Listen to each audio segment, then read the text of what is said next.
So mae'n 10 mlynedd ers i ni ffurfio fel band.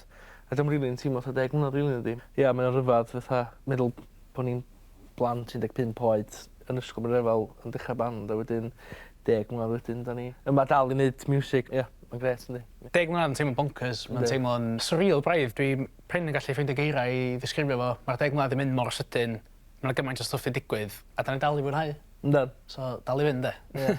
Da ni'n dathu'r 10 mlynedd efo llond llaw o gigs yn yr Eidal, yn Gaernarfon, a hefyd efo sengl newydd o'r enw Disgrazia, sy'n allan o'n i ffrydio.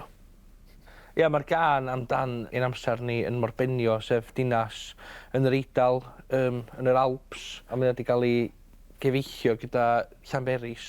Athon ni draw yna, mae gynnu nhw festival o'r enw Morbo Rock. Mae gafon ni'r pleser i chwarae yna, a dwi'n meddwl un o'r gigs gora da ni rioed i wneud, a wedyn oedd y croeso gafon ni yna'n hollol anhygoel, ac oedd y pobl yna'n hollol anhygoel, ac oedd y profiad i gyd jyst mor special i ni. So oedden ni'n teimlo fatha bod ni angen sgwennu car amdan y profiad yna, lle, a nathon ni sgwennu ar ôl yr mynydd o'r enw Disgrazia, a mae Morbenio ar droed y mynydd yna mewn ffordd, so o'n i'n meddwl dyna di'n tyrged ni i Morbenio yn yr Eidal. Yn ogystal â'r mynydd, mae'r gan hefyd yn symbolaeth o ryddid a mwynhad o'r penwythnos naethon ni gael yna, di. Yndi.